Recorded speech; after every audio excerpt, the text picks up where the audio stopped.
ট্যাংরা মাছ রান্না করব আজকে। বড় বড় ট্যাংরা মাছ কিনে আনছি বাজার থেকে। এটা কেটে ধুয়ে নিচ্ছি, এখন এটা রান্না করব। কড়াই বসিয়ে দিচ্ছি, তেল দিচ্ছি, তেল গরম হয়ে গেছে, পেঁয়াজ দিয়ে দিব।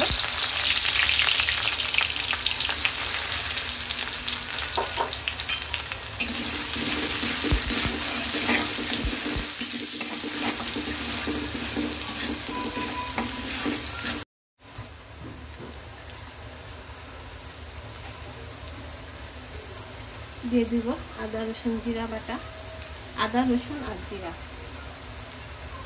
1.5 চামচের মতো দিলাম। দিয়ে দিব 1 চামচ হলুদ,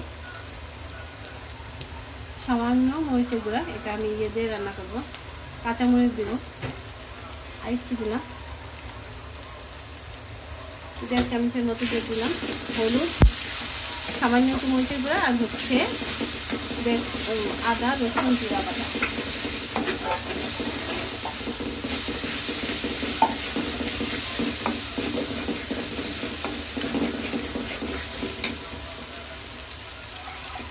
একটু পানি দিয়ে ভালো করে কষিয়ে নেব।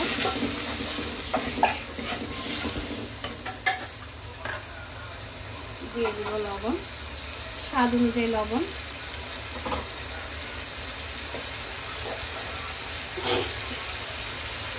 দিয়ে দেব কাঁচামরিচ,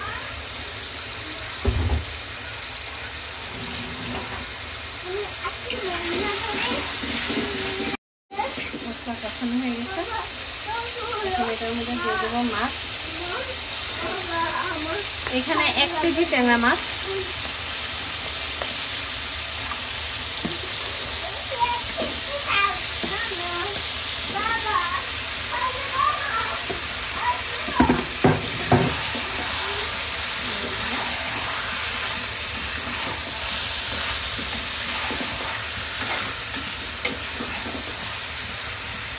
এটা ভালো করে কষবে।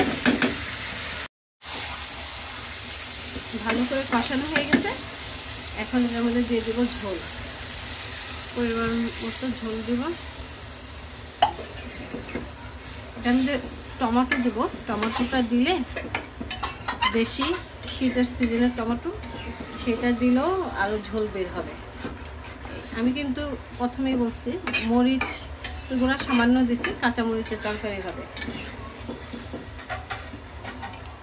তাহলে এটা ভালো করে কষুক। টমেটো দিয়ে দিব।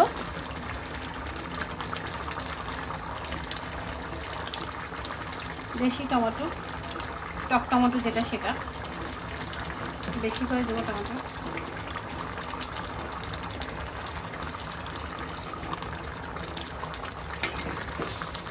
চুলার আঁচ কমাই দেবো। এটা এখন আর নাড়া যাবে না, বেশি নাড়াচাড়া করলে এটা ভেঙে যাবে, এটা দমে হয়ে যাবে।